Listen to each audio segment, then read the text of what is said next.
मेरा कुछ नहीं युवराज, परंतु जब आपकी माता ने अपने समक्ष आपको नग्न अवस्था में आने का आदेश दिया है, तो फिर आप ये पहनकर क्यों जा रहे हैं? उस अवस्था में जाइए जिस अवस्था में आपको आपकी माता ने बुलाया है।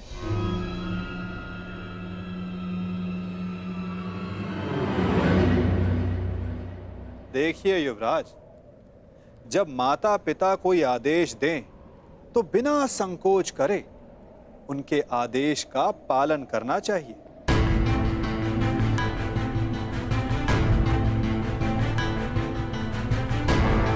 किंतु तुम्हें माता के आदेश के बारे में किसने बताया? नहीं,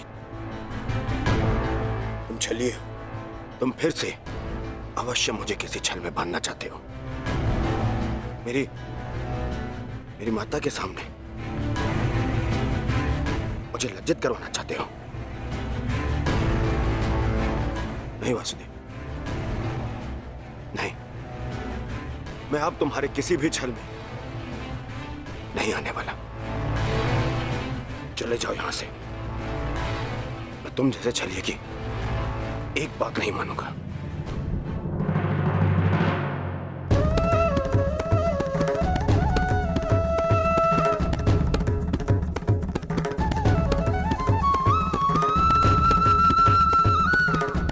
मेरी एक बात नहीं मानना चाहते दुर्योधन, परंतु बात मेरी ही मानिए।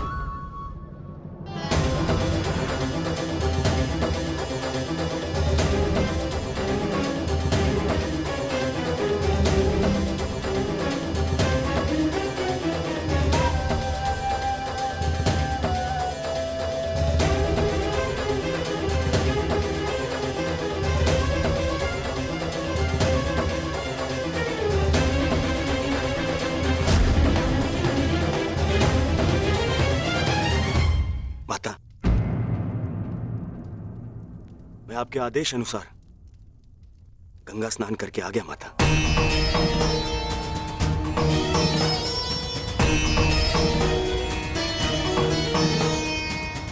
मैंने जैसे कहा था तुमने वैसे ही किया है ना पुत्र? जी माता। तो सज्ज हो जाओ पुत्र। अब मैं तुम्हारे शरीर को वज्र का बनाने जा रही हूं।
संकेत है कि कुछ बड़ा होने जा रहा है गुरुपुत्र।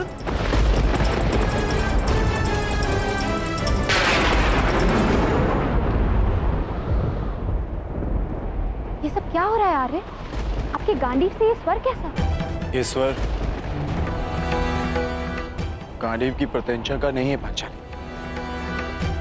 मेघ गर्जन का है। परंतु कुछ समय पहले तक आकाश में ऐसा कोई संकेत नहीं था।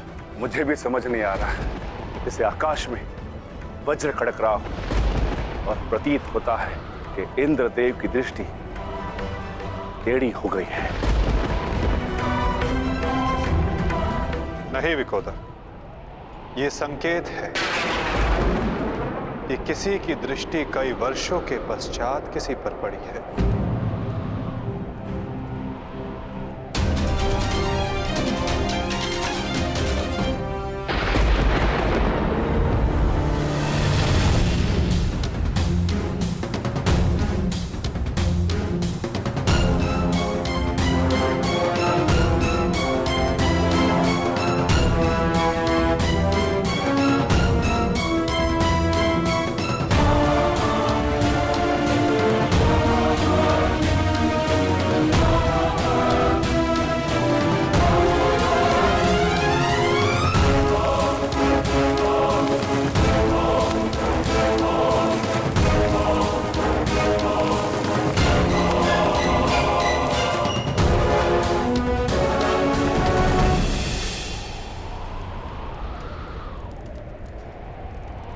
मेरा मंतव्य पूर्ण हुआ पुत्र। अब कोई तुम्हारा वध नहीं कर पाएगा। महादेव के आशीर्वाद और मेरे तप के प्रभाव से तुम्हारा संपूर्ण शरीर वज्र का हो गया है, जिसे क्षति पहुंचाना असंभव है।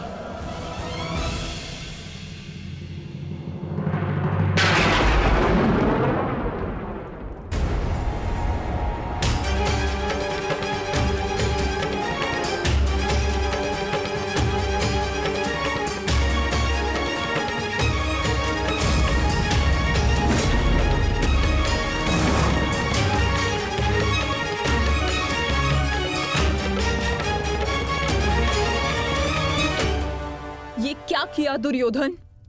मैंने तुम्हें निर्वस्त्र होकर मेरे समक्ष प्रस्तुत होने का आदेश दिया था, तो तुम क्यों ये अंतर्वस्त्र पहन कर आए?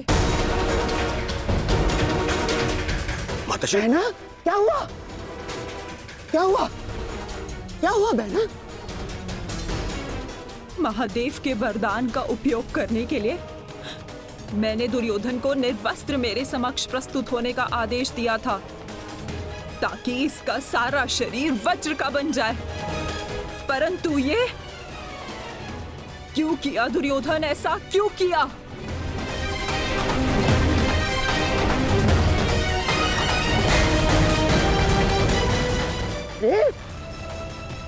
तुम कभी कभी बुद्धि का भी प्रयोग कर लिया करो।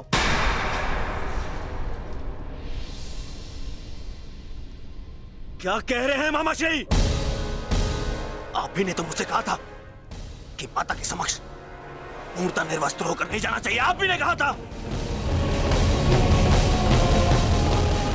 मैंने कहा? मूर्ख हो गए हो तुम। मैं कब मिला तुमसे? और ये सब कुछ मैंने नहीं कहा है तुमसे। नहीं, यदि आप मुझसे नहीं मिले तो वो कौन था?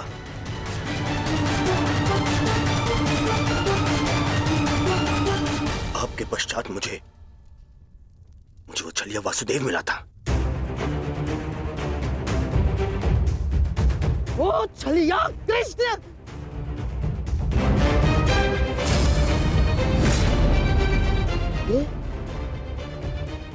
ये सब उस छलिए का किया धरा है दुर्योधन।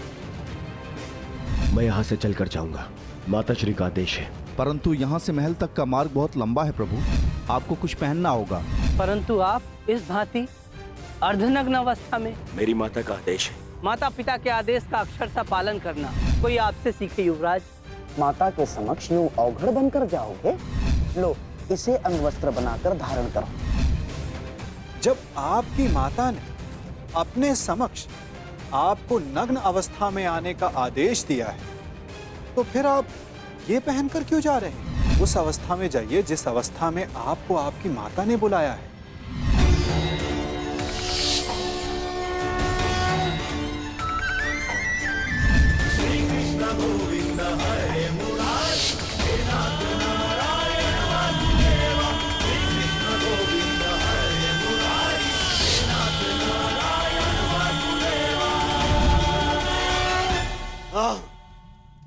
ये सब उसी के कारण हुआ है। मैं उसे नहीं छोड़ूंगा, मैं उसे जीवित नहीं छोड़ूंगा, जीवित नहीं छोड़ूंगा मैं उसे। बहना, बहना, मुझे ऐसा लगता है कि अभी भी समय शेष है। एक बार मेरे होने वाले सम्राट को पुनः देख लो। दुर्योधन, उतारो तुम्हारी ये अंतर्वस्त्र, उतारो। अरे तुम समझ सकते?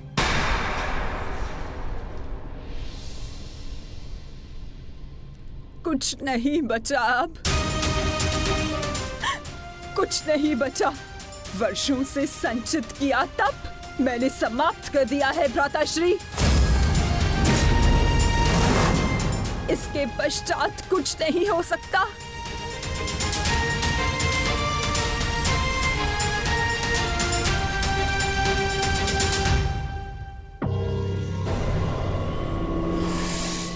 माता,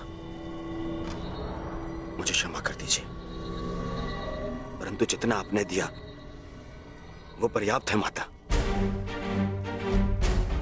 मेरे मित्र का प्रतिशोध लेने के लिए, उन पांडवों का अंत करने के लिए इतना भी पर्याप्त है माता।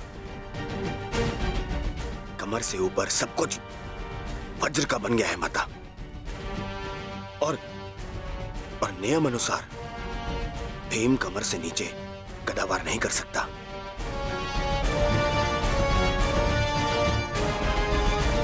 आप चिंता मत कीजिए माता।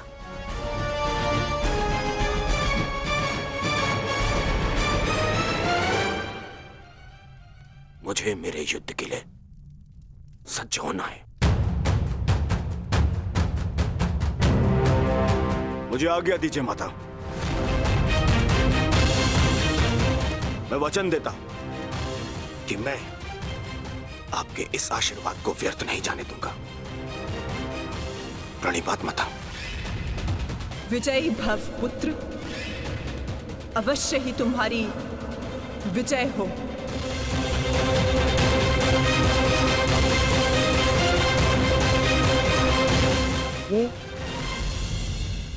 ये सारा खेल उस छलिए कृष्ण का रचा हुआ है बहना। इसीलिए इस समय उसके मस्तिष्क में कोई ना कोई चाल तो अवश्य चल रही होगी। आप कहना क्या चाहते हैं भ्राताश्री? जिसने जरासंध जैसे महायोद्धा के 2 टुकड़े करवा दिए,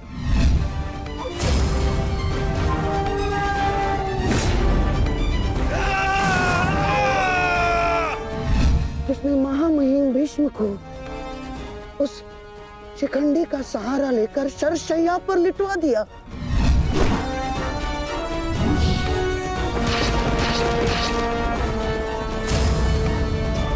जिसने महाधनुर्धर अंगराज कर्ण का वध करवा दिया बहना। मुक्त करो अंगराज को पार्थ, अंजलि का अस्त्र का प्रयोग करो। वही उद्धव, वही माधव, वही योगेश्वर, वही नटवर, वही छलिया। उसके मस्तिष्क में इस समय कोई ना कोई योजना अवश्य चल रही होगी।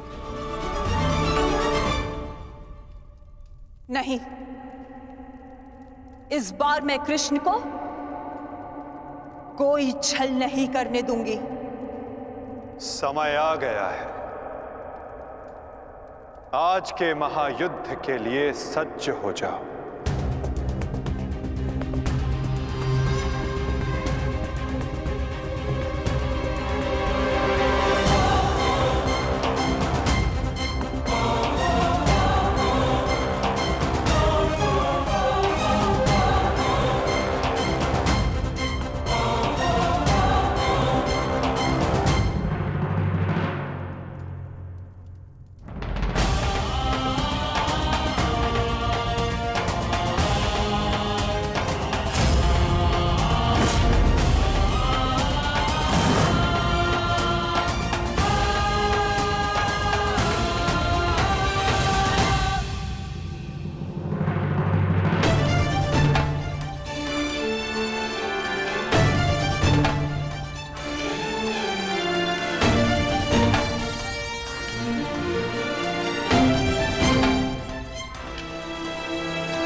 ये गांडीव इतना भारी लग रहा है माधव कि उठा ही नहीं उठ रहा।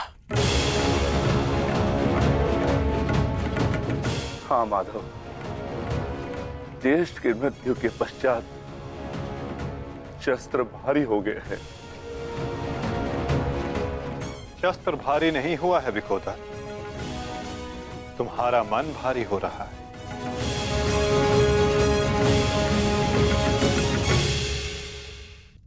शस्त्र भारी नहीं हुआ है विकोदर, तुम्हारा मन भारी हो रहा है। मन को हल्का करो, भुजाओं में बल स्वतः आ जाएगा।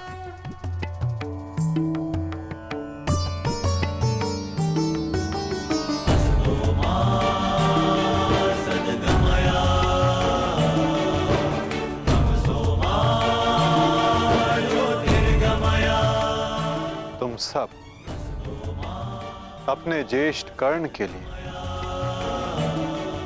उनके मन की इच्छा, उनके लक्ष्य को पूर्ण करके अपने मन को हल्का कर सकते हो। कर्ण के पश्चात अब तुम सबको उसके परिवर्तन के लिए ये युद्ध करना होगा।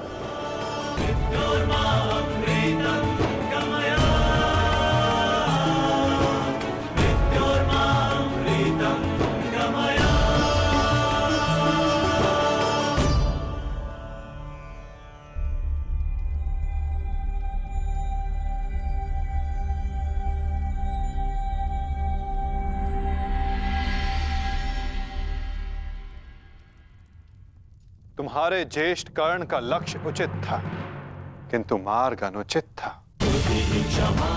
इसलिए वो पूर्ण ना हो सका। और तुम सबका मार्ग धर्मपथ है, सत्य है, परंतु तुम सबका लक्ष्य अनुचित था, प्रतिशोध। अब उचित मार्ग पे चलकर उचित लक्ष्य के लिए युद्ध करो, परिवर्तन के लिए युद्ध करो, और यही तुम्हारे ज्येष्ठ कर्ण के लिए सत्य में उचित श्रद्धांजलि होगी।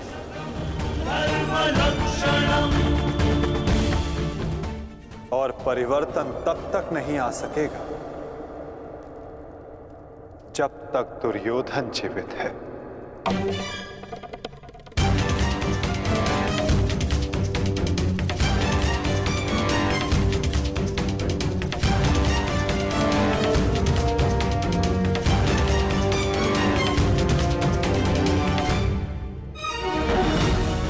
कर्ण के पश्चात अब भी युद्ध भूमि में कुछ अपने हैं जो तुम सब के विरुद्ध खड़े होंगे। कर्ण का शरीर भले ही नष्ट हो गया हो, परंतु कर्ण की आत्मा, कर्ण की सोच अभी भी जीवित है, और ये सोच बहुत कुछ जीवित कर देती है।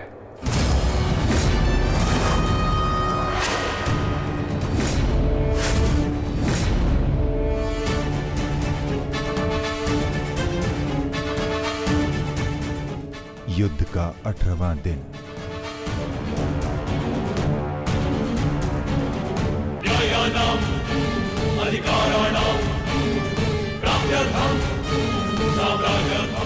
कर्ण उस दीपक की भांति है जो बुझने से पूर्व दूसरे दीपक को प्रकाश दे जाता है और फिर उस प्रकाश में लौट कर आता है।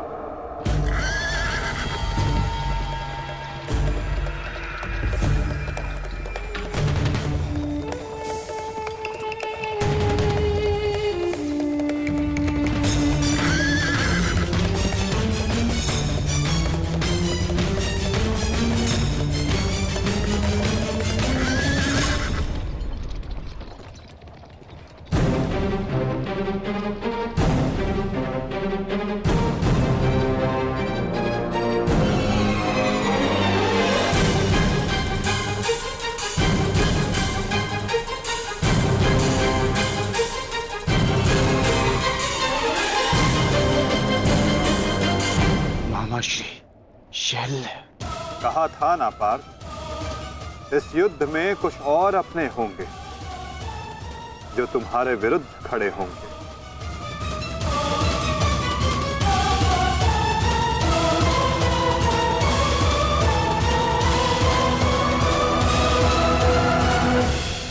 मैं जानता हूं मैं अंगराज नहीं बन सकता, परंतु मद्राज की साहस का दर्शन अवश्य होगा। मैं वचन देता हूं,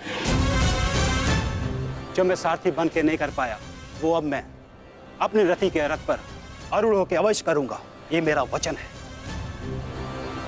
मैं वचन देता हूं कि आज का दिन सदा स्मरण रखा जाएगा। न बंधु न सखा, न बहन न कोई भांजा, आज शल्य के लक्ष्य में कोई बाधा नहीं बनेगा। आज शल्य प्रायश्चित करेगा एक महान योद्धा के मृत्यु के सहायक होने के अपराध में। आज शल्य प्रायश्चित करेगा अपने अपराध का।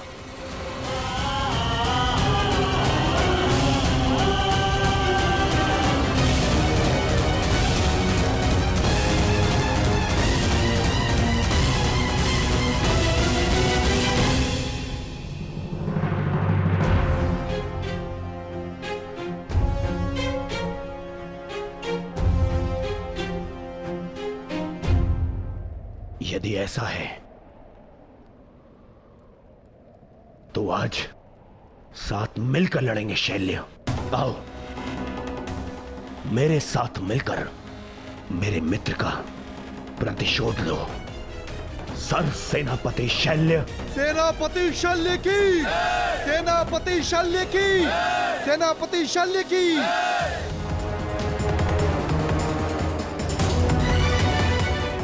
आज तुम बाण होगे और मैं ढाल।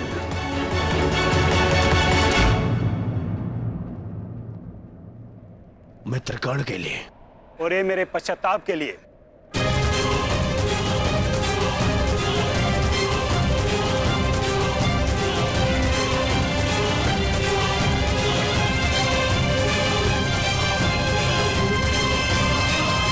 आक्रमण!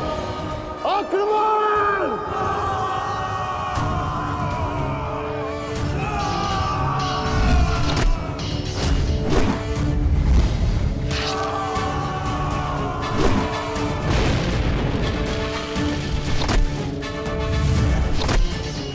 हे महारथी कर्ण के नाम,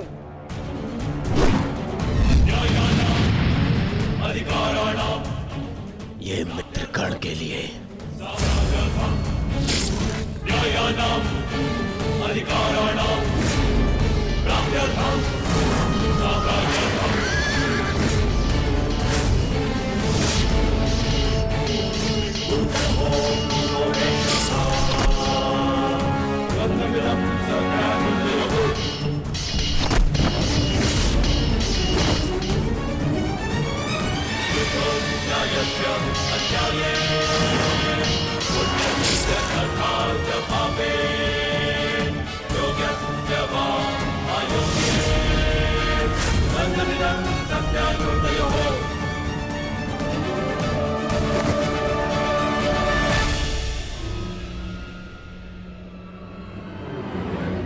क्यों पार्थ,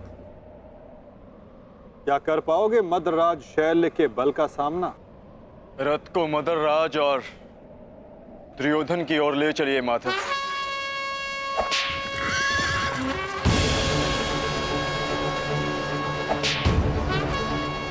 आरती उस ओर चलो।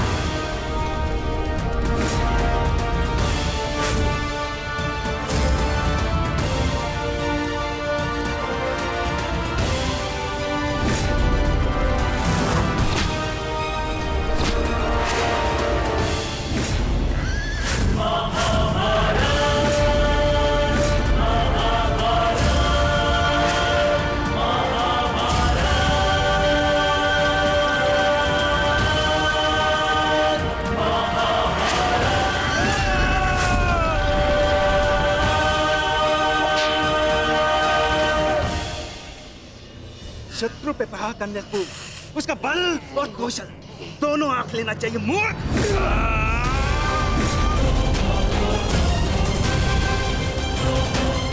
शल्य के समक्ष क्रोध करने वाला आधा बल खो लेता है। इस जोड़ी को ही नहीं, आज मैं दोनों के शरीर को ही तोड़ डालूंगा।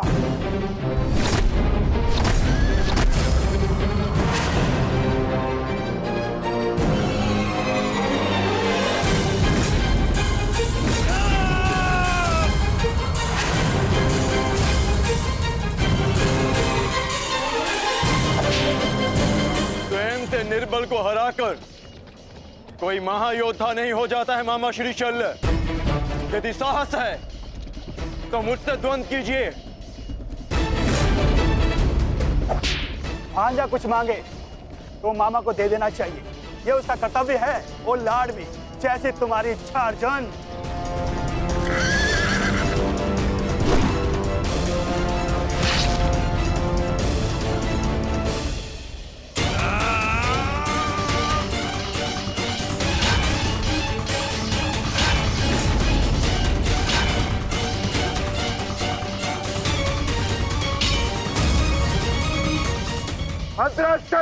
अपना लक्ष्य भूल गए विकोधर।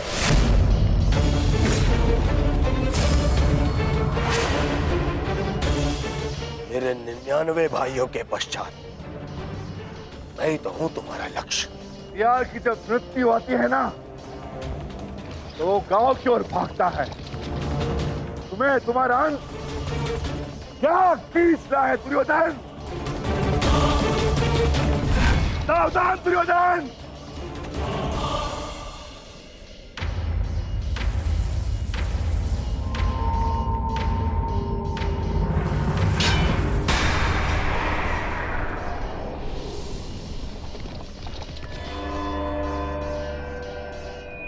ठीक कहा तुमने, कर लो, अपनी प्रतिज्ञा पूर्ण कर लो। मेरे मस्तक को तोड़ दो, दाहर करो मुझ पर विकोधर।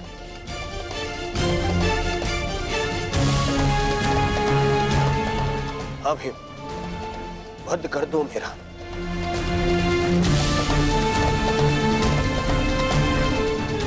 कर लो, अपनी प्रतिज्ञा पूर्ण कर लो। स्मरण करो, वो मैं ही था जिसने सम्राट से भिखारी बना दिया था तुम सबको। स्मरण करो, वो मैं ही था जिसने 12 वर्ष के वनवास में भेज दिया था तुम सबको। वो अज्ञातवास स्मरण करो, वो भी मैं ही था। स्मरण करो, द्रौपदी का वस्त्रहरण, वो भी मैं ही था। और अभिमन्यु का वध, वो भी स्मरण करो, वो भी मैं ही था। मार दो मुझे, अपना प्रतिकार लो, मुझे मार दो। ऐसे भी मेरे 99 भाई और मेरे मित्र के चले जाने के पश्चात अब जीने की इच्छा शेष नहीं है। मार दो, आओ भीम, वध करो मेरा, मार दो।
तुमने सुना नहीं भी?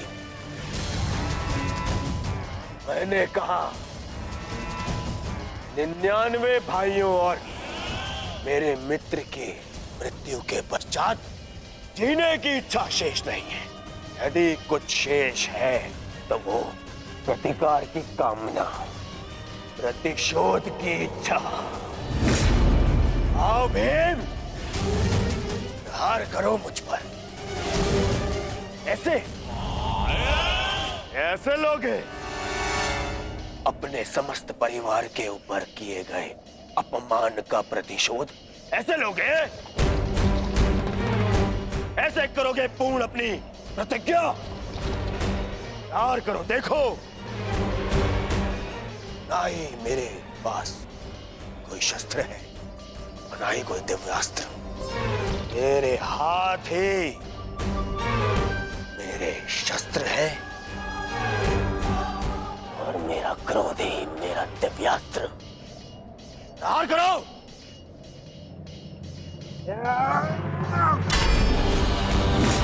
ऐसे नहीं भीम।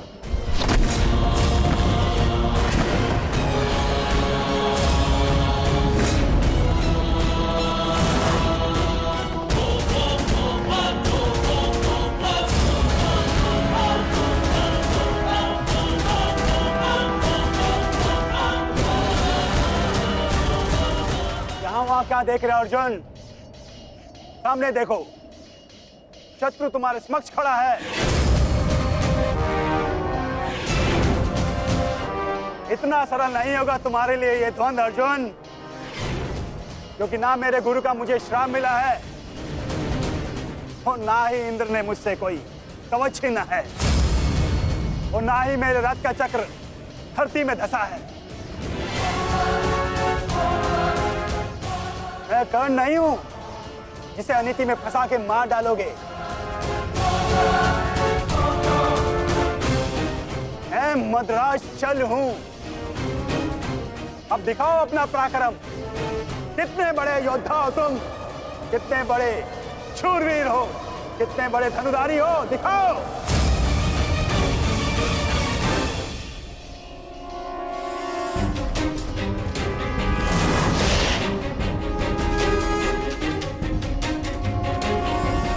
स्मरण रखना पार्थ, कभी कभी क्रोध को अस्त्र बना लेना चाहिए।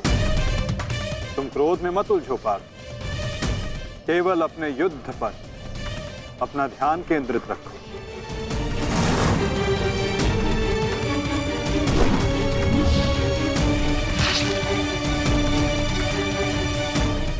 क्रोध हर समस्या का समाधान नहीं होता पार्थ।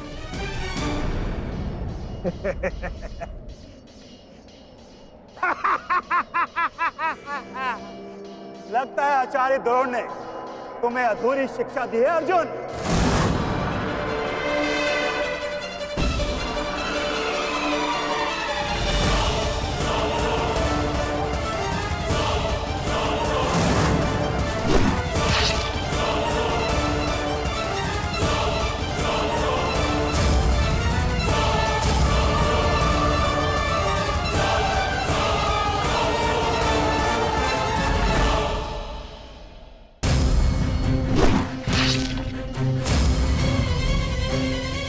संयम पार्थ, संयम। अधीनता और क्रोध मद्रराज का तोड़ नहीं है पार्थ।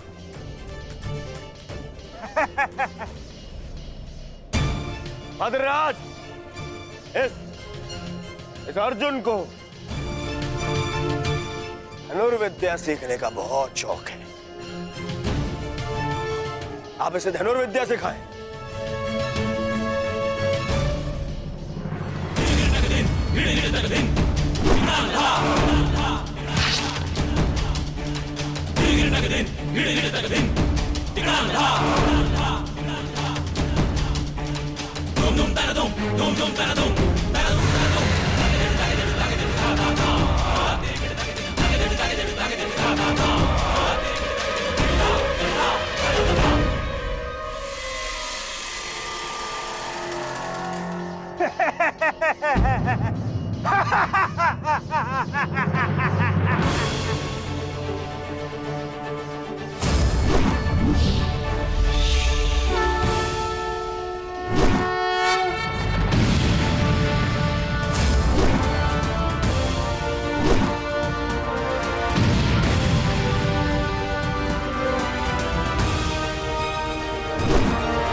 कहाँ भाग रहे हो अर्जुन? प्रणाम मामा श्री। क्या सारा लाज अर्जुन पर उड़ेल दोगे? नहीं भांजे भीम, तुम्हारे लिए भी बहुत शेष है। बहुत दिन हुए मल युद्ध किए। आओ।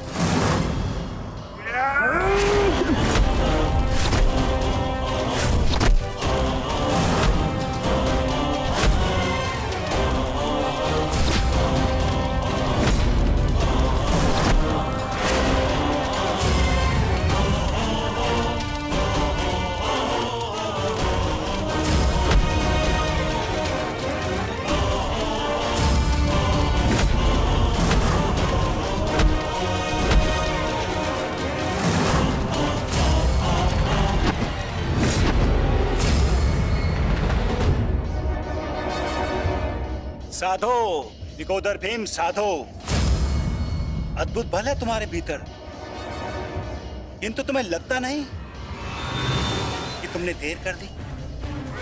यदि ये बल उस भरी सभा में दिखाया होता तो भरी सभा में द्रौपदी का पान होने से तुमने बचा लिया होता भीम।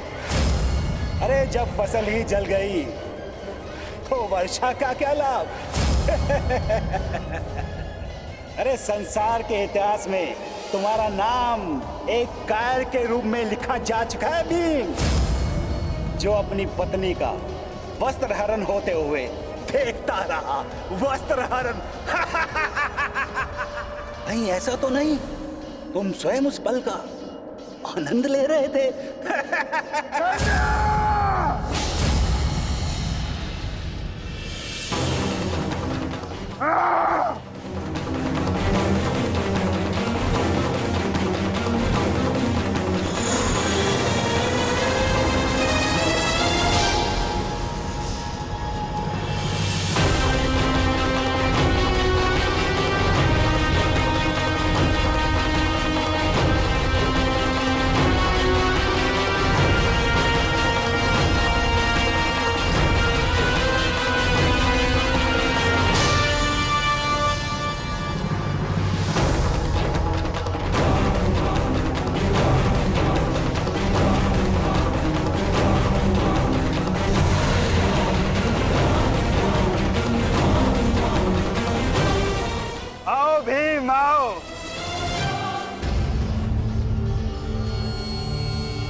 सारथी चलो।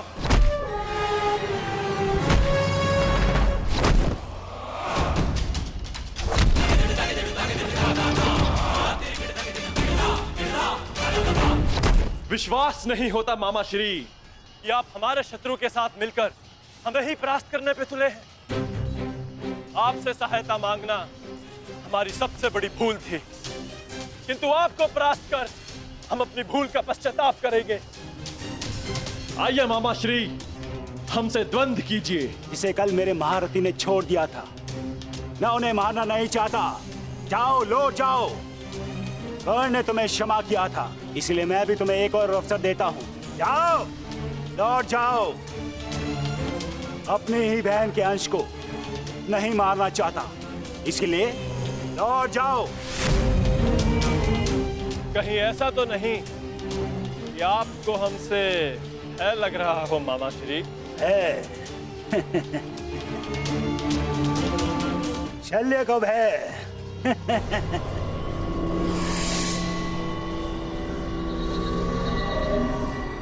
है और प्रहार क्या होता है, उसका ज्ञान आज तुम्हें हो जाएगा बांजे।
समाधि में बैठे मेरे गुरु पर प्रहार करने वाले हत्यारे,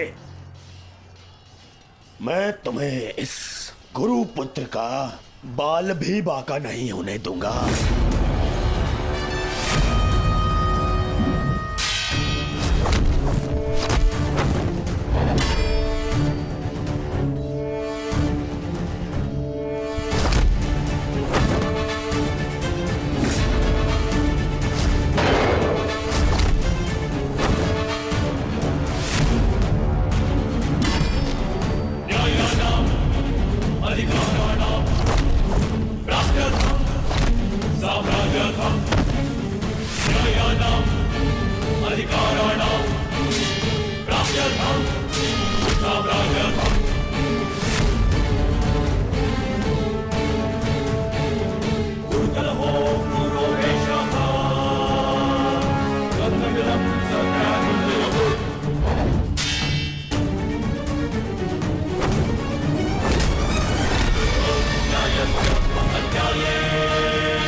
समझे हो? एक अवसर और देता हूं, उठाओ अपना शस्त्र और प्रहार करो।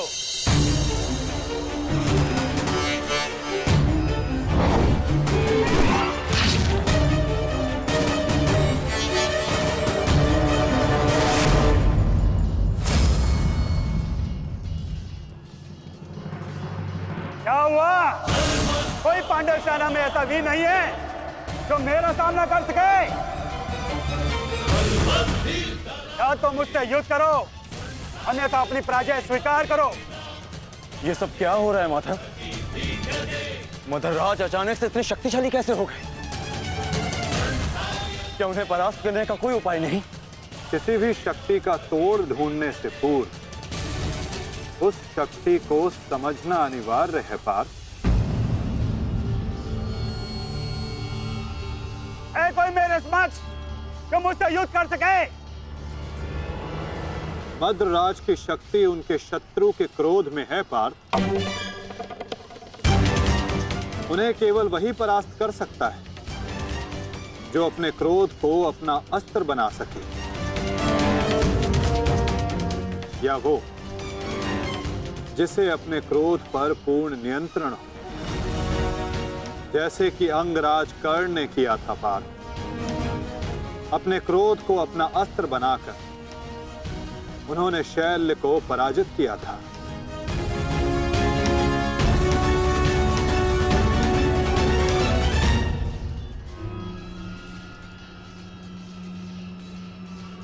युधिष्ठिर, कदाचित तुम्हें ही अपने मामा को वैकुंठ लोक भेजना होगा।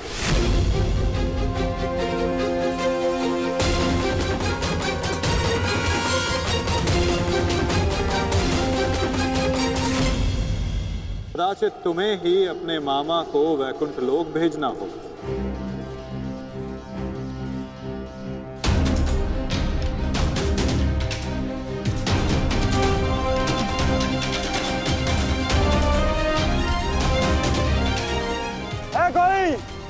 है कोई मेरे समक्ष? मैं आपकी चुनौती स्वीकारता हूं मामा श्री।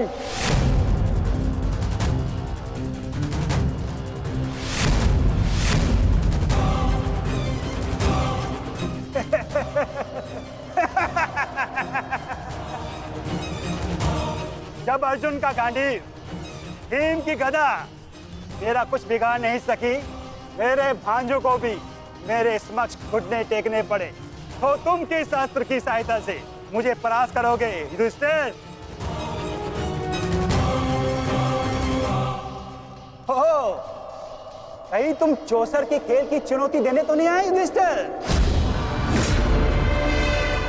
ओ, मैं तो भूल गया था, तुम जीत के लिए अस्त्र नहीं उठाते, अपने परिवार को दांव पे लगाते हो, दांव पर।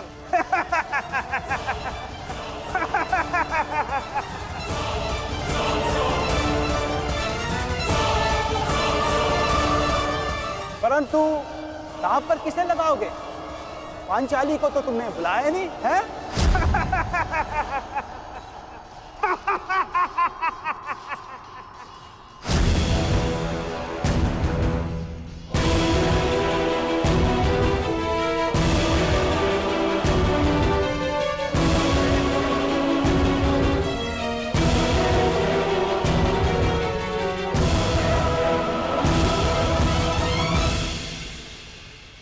तो बताओ युधिष्ठिर, मेरे साथ चौसर खेलोगे या है तुम्हारे पास कोई अस्त्र मेरा सामना करने के लिए?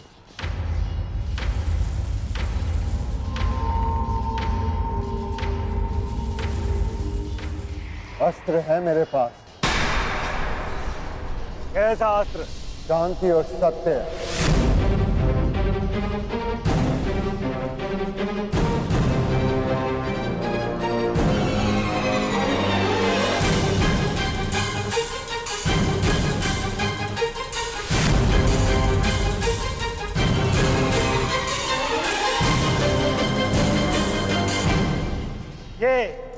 ये समस्त विनाश तुम्हारे कारण हुआ है। ये महाभारत तुम्हारी एक भूल के कारण हुआ है।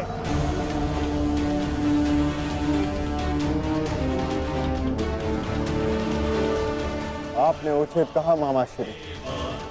ये समस्त महाभारत मेरे उस भूल के कारण हो रही है।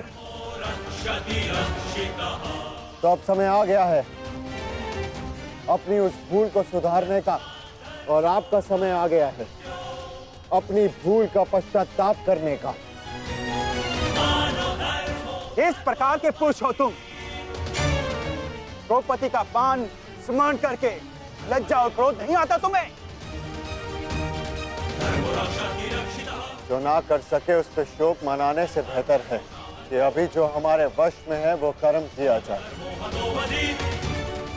और इस समय मेरा कर्म युद्ध है।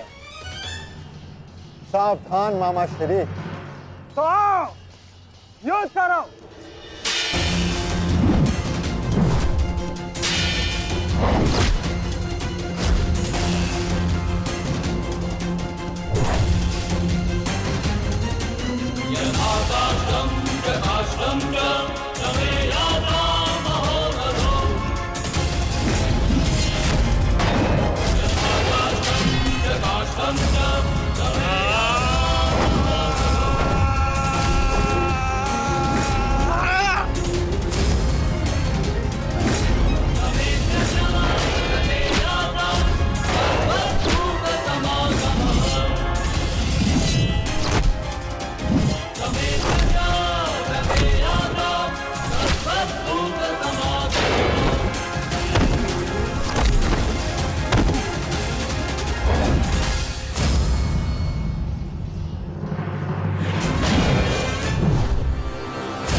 क्रोध का यही अंत होता है।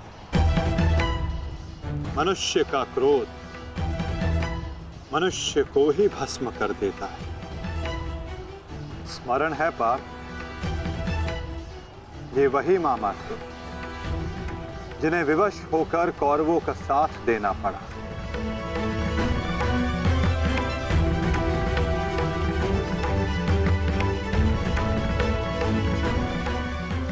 परंतु अभी भी एक मामा शेष हैं पाक, जिन्होंने संपूर्ण भारतवर्ष को इस महाभारत के चौसर पर आने को विवश कर दिया। क्या उन्हें अपने पापों का दंड नहीं मिलेगा?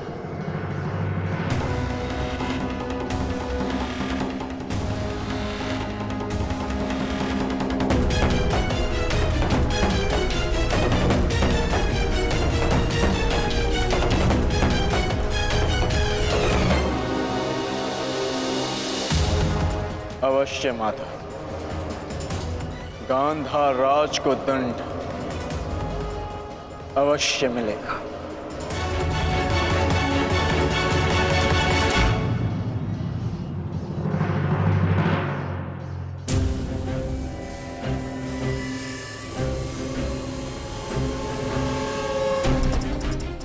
हमारे ही पक्ष में रहकर सदैव हमारे अहित में ही सोचा था इस मद्रराज ने। इसके कर्मों का आज इसे उचित दंड मिला। अभागा मामा अपने ही भांजे के हाथों अपने प्राण खो बैठा। सत्य ही तो कहा है किसी ने, जीवन एक चौसर का खेल ही तो है, एक ही भूल और हमारे ही पासे हमें हार दिलवा देते हैं। ठीक कहा गांधार राज, आपने अपने और अपने संबंधियों के जीवन को एक चौसर का खेल ही तो बनाकर रख दिया है। आपकी कुटिल नीति के कारण आज एक भाई दूसरे भाई के लहू का प्यासा हो गया है। आज संपूर्ण भारतवर्ष इस महाभारत के रण क्षेत्र में आ सिमटा है।